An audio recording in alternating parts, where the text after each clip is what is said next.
প্রিয় শিক্ষার্থীবৃন্দ, আসসালামু আলাইকুম। আশা করি তোমরা সবাই ভালো আছো। আজকে আমরা ভেক্টরের নতুন একটা আলোচনা নিয়ে আসলাম।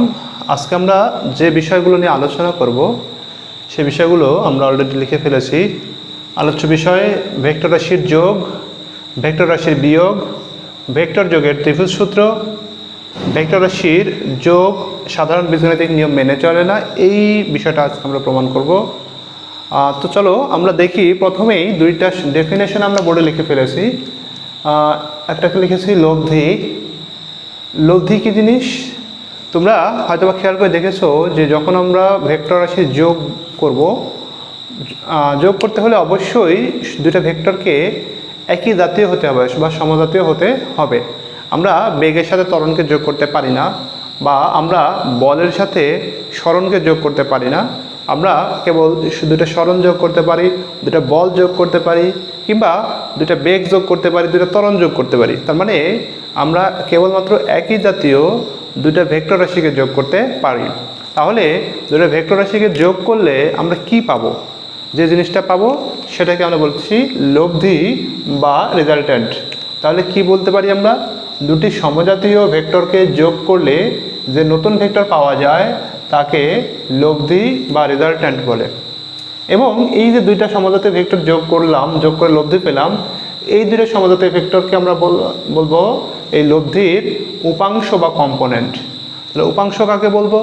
উপাংশ হলো যে ভেক্টরগুলো যোগ করে লব্ধি ভেক্টর পাওয়া যায় তাদেরকে উপাংশ বা কম্পোনেন্ট ভেক্টর বলে।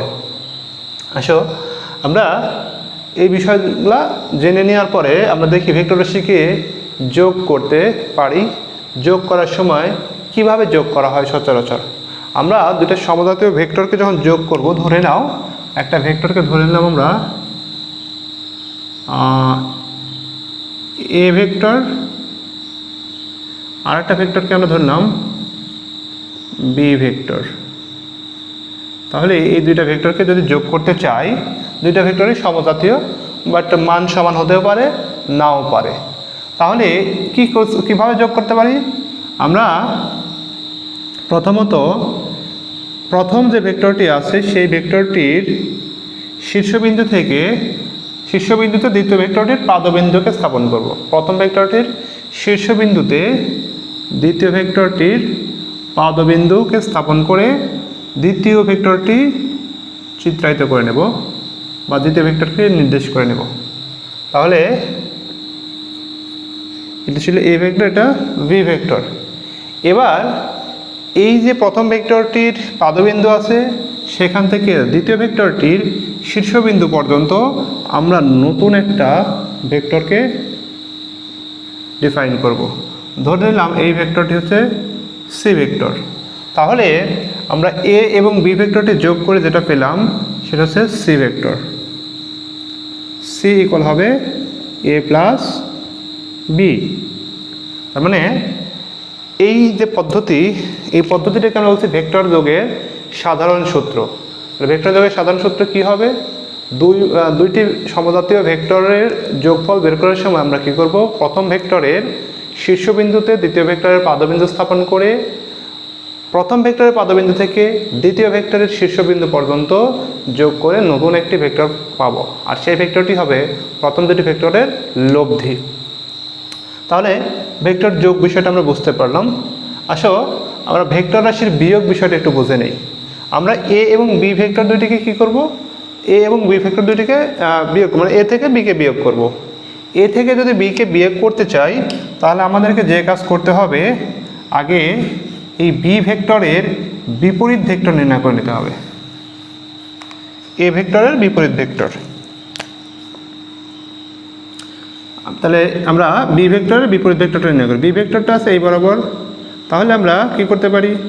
এ ভেক্টরটিকে এই বরাবর দেখাইতে পারি। বিপরীত বি ভেক্টর বিপরীত ভেক্টর হবে কত?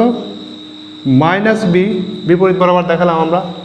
তাহলে এই বিপরীত ভেক্টরটির পাদবিন্দু এ ভেক্টরের শীর্ষবিন্দুতে স্থাপন করতে পারি। আমরা এ ভেক্টরের শীর্ষবিন্দুতে স্থাপন করতে পারি। শীর্ষবিন্দু স্থাপন করে আমরা বি ভেক্টরটিকে ডিফাইন করলাম। তাহলে এবার এ ভেক্টরের শীর্ষবিন্দু থেকে মাইনাস বি ভেক্টর, এ ভেক্টরের শীর্ষবিন্দু থেকে মাইনাস বি ভেক্টরের পাদবিন্দু পর্যন্ত যোগ করে এ ভেক্টরের পাদবিন্দু থেকে বি ভেক্টরের শীর্ষবিন্দু পর্যন্ত যোগ করে আমরা যে ভেক্টরটি পাবো সেই ভেক্টরটিকে আমরা ধরলাম সি ভেক্টর। তাহলে সি হবে কত? সি হবে এ মাইনাস বি। এখন এখানে প্রশ্ন থাকে, আমরা এই যে বি ভেক্টরটির ডিরেকশন দেখলাম, একবার দিলাম এদিকে একবার দিলাম এদিকে, আসলে এখানে আমি কোণের বিষয়টাকে কমিট করেছি, বি এ এবং বি ভেক্টরটির মধ্যে কত কোণ করে অবস্থান করছে সেই বিষয়টিকে আমরা বিবেচনায় নেই। যদি বিবেচনায় নেই তাহলে দেখা যাচ্ছে আমাদের এই যোগফলের মানটা ভিন্ন রকম হতে পারে বা বিয়োগফলের মানটাও ভিন্ন রকম হতে পারে। বিষয়টা কেমন? ধরে নিলাম আমরা এ ভেক্টরের মান ধরে নিলাম আমরা 4 মিটার। এ ভেক্টরের মান ধরলাম 4 মিটার, সরণ ভেক্টর বিবেচনা করি, দুটা সরণ ভেক্টর। এ ভেক্টরের মান 4 মিটার, বি ভেক্টরের মান ধরলাম আমরা 3 মিটার।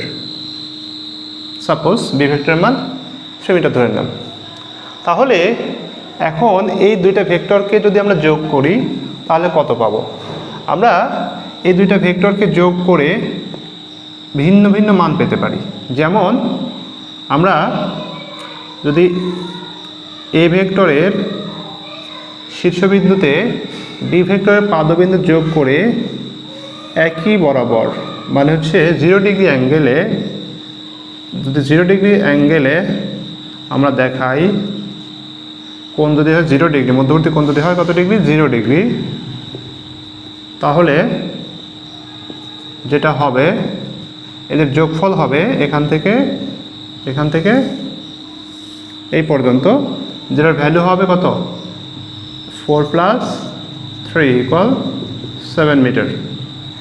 আবার আমরা যদি কী করি, আমরা যদি প্রথমে এ ভেক্টরটিকে দেখালাম, এ ভেক্টরটিকে দেখালাম যে বরাবর আছে 4 মিটার, বি ভেক্টরটিকে ঠিক যদি এর বিপরীতে থাকে, বি ভেক্টরটি যদি এ ভেক্টরটির বিপরীত দিকে থাকে বা 180 ডিগ্রি অ্যাঙ্গেলে থাকে তাহলে ভ্যালু কত হতে পারে? তাহলে ভ্যালু হতে পারে, একটু অন্যভাবে দেখাই, ধরলাম এটা বি ভেক্টর, তাহলে প্রথম এটা বি ভেক্টর। দেখা যাচ্ছে এই ক্ষেত্রে পরস্পরের মধ্যবর্তী কোণ 180 ডিগ্রি হওয়ার কারণে, পরস্পর বিপরীত দিকে ক্রিয়া করার কারণে আমাদের যে লব্ধি ভেক্টরটি পাচ্ছি সেই লব্ধি ভেক্টরটি হচ্ছে এইটুকু, যেটার মান হতে পারে 1 মিটার, মানে 4 - 3 মিটার মানে হচ্ছে 1 মিটার। আমরা এই বিষয়টার সাথে তুলনা করে আমরা এই যে ভেক্টর রাশির বিয়োগ এই বিষয়টাও কল্পনা করতে পারি। প্রথমত আমরা একটা ভেক্টরকে যেদিকে ডিফাইন করছি, প্রথম ভেক্টরটিকে যেদিকে ডিফাইন করছি, যে ভেক্টরটিকে বিয়োগ করতে চাই সেই ভেক্টরটির বিপরীত ভেক্টর নিলাম। তার মানে এই দুটো ভেক্টর পরস্পর সম্পূর্ণরূপে বিপরীত দিকে অবস্থান করবে, পরস্পর 180 ডিগ্রি কোণে অবস্থান করবে। তাহলে এ ভেক্টরটি যেদিকে অবস্থান করছে বি ভেক্টরটির এ ভেক্টরের শীর্ষবিন্দু থেকে বি ভেক্টরের পাদবিন্দু স্থাপন করে ঠিক বিপরীতে আরেকটা ভেক্টর টেনে দিলাম। তাহলে এই যে অংশটুকু পেলাম সেটাই হবে a - b এর মান, এটাই হবে a - b এর ভ্যালু। তো সেটা কত হচ্ছে? 1 হচ্ছে, তাই তো? আমার এটা 1 নাও হতে পারে, 1 নাও হতে পারে। আমরা একটু বিষয়টা বুঝে নেই। তাহলে সর্বনিম্ন মান এখানে হচ্ছে 1, সর্বোচ্চ মান হচ্ছে 7। যদি এখানে এ এবং বি এর মধ্যবর্তী কোণ এখানে 0 ডিগ্রি অথবা 180 ডিগ্রি না হয়ে ভিন্ন একটা মান থাকে, কোণ থাকে, ধরলাম এটা এ, আর এর সাথে সাপোজ ধরে না আমরা 30 ডিগ্রি অ্যাঙ্গেলে বি অবস্থান করছে, তাহলে এটা এ এটা বি, তাহলে এদের মধ্যবর্তী কোণ 30 ডিগ্রি ধরে নিয়েছি আমরা। তাহলে যেটা হতে পারে আমাদের লব্ধির মানটি 7 না হয়ে 7 থেকে কিছুটা ছোটো হতে পারে, অর্থাৎ 1 এর চেয়ে বড় এবং 7 এর চেয়ে ছোটো যে কোনো মান হতে পারে।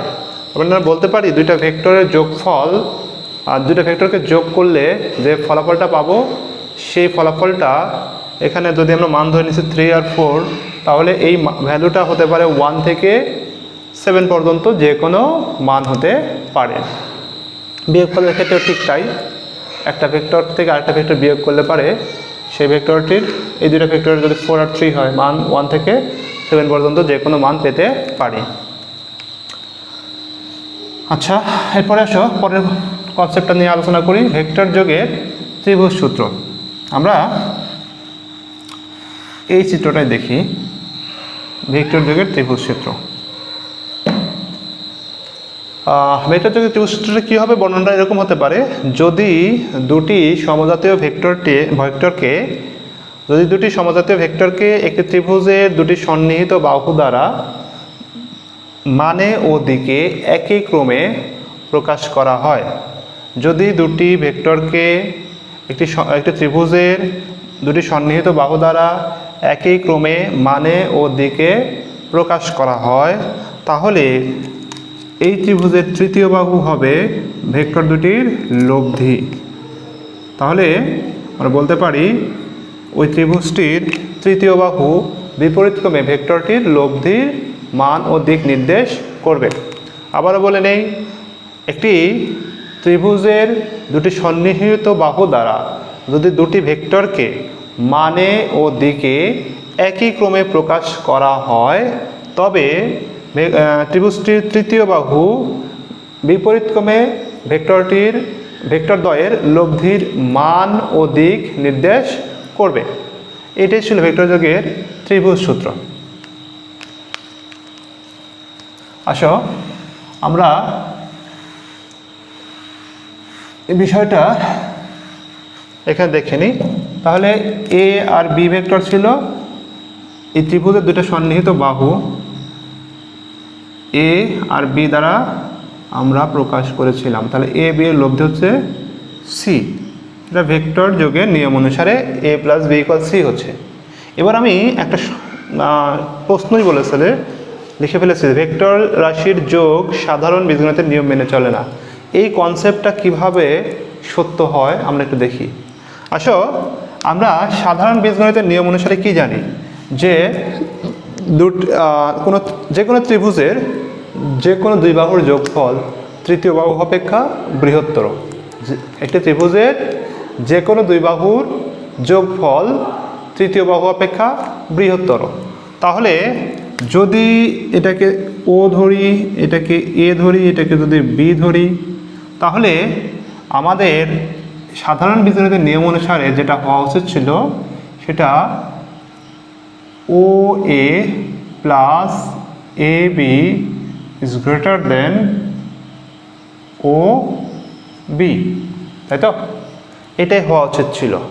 কিন্তু দেখতে পাচ্ছি আমরা ভেক্টর বীজগণিতের নিয়ম অনুসারে যেটা হচ্ছে ও এ প্লাস এ বি, এই দুইটা ভেক্টর ও বি ভেক্টরের সমান হচ্ছে, যে দুইটা পরস্পর সাংঘর্ষিক।